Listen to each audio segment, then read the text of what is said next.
I recently did a little back of the envelope calculation to try and figure out how much the average dairy farm makes, and we can sort of figure this out by taking the average annual yield per cow of about 8,000 litres or so, multiplied by the milk price. It was actually for this Facebook post about how dairy farms are shortchanged by supermarkets and so on, and about how the milk price is so low. They quoted the milk price as 24p per litre, which indeed would be a very low milk price. However, that's not the current UK milk price. The current UK milk price is 34.20 pence per litre, and this means that we're going from this figure of 24p per litre and 8,000 litres per year per cow. The average dairy farm has about 175 cows or so, so I calculated that it was £336,000 per year would be the turnover of that business, of the average dairy farming business. So that is really quite a lot of money, is it not? A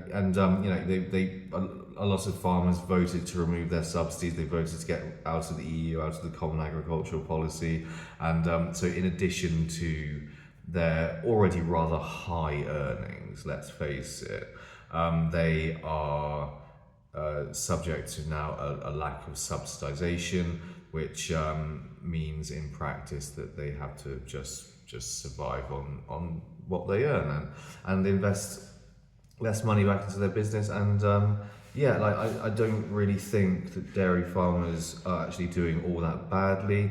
Certainly not with these big dairy farms. You get these 500, 700, 1,000 cow businesses, or even more than that. Even the turnovers of those businesses will be in seven figures. That is the reality of the situation.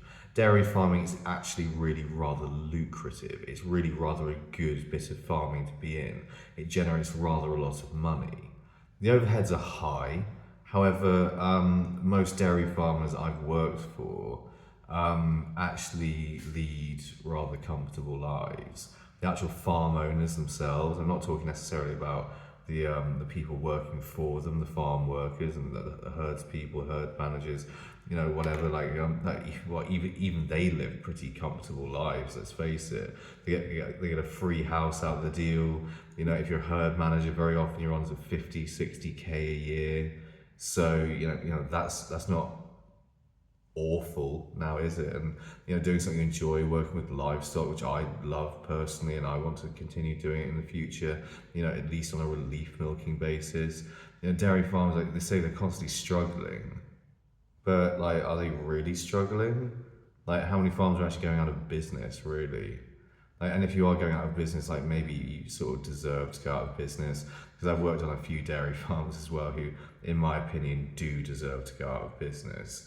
And leading very comfortable lives, or keeping some pet cows in one field or whatever, and then subjecting the rest of their animals to being locked in sheds all year round. And I don't agree with that, purely for the sake of maximizing profit.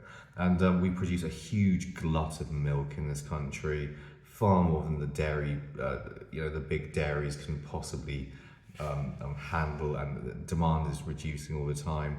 The introduction of things like almond milk and soy milk, and the wind is blowing actually towards veganism and towards the politics of plant-based diets and not milking cows.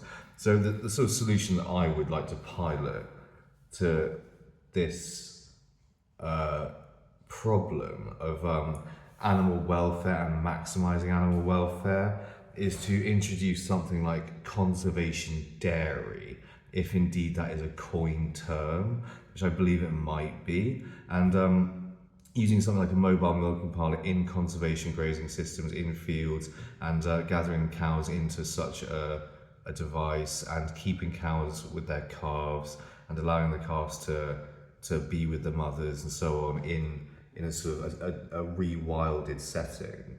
This is ultimately what I'd like to do. And we just come along with the mobile milking parlour and then gather up the surplus milk.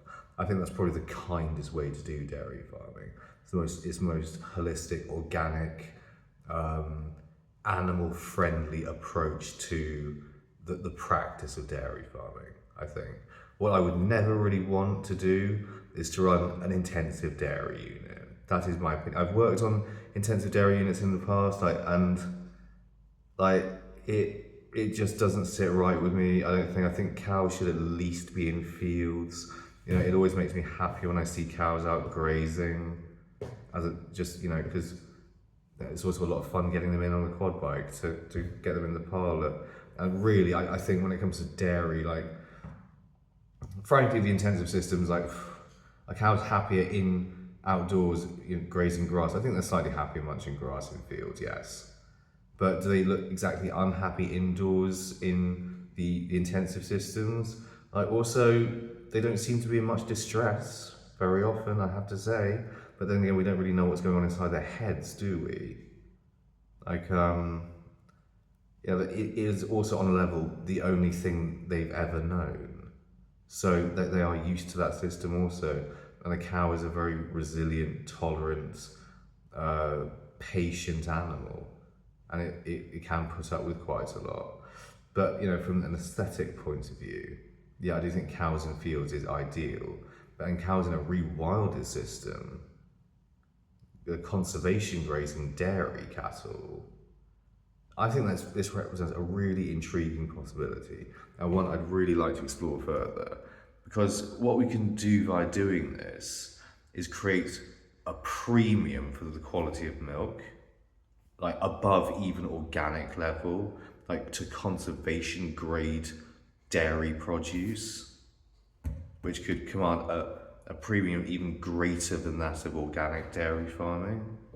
And it could advance the cause of animal welfare. It would be highly experimental, but I think it can be done.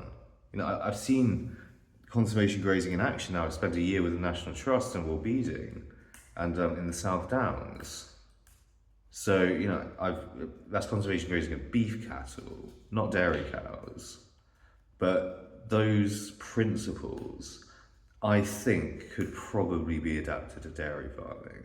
We could take, for instance, Holstein Friesians, and, we couldn't, put them up on anywhere like a heathland area or anything like this, like a Holstein, probably not.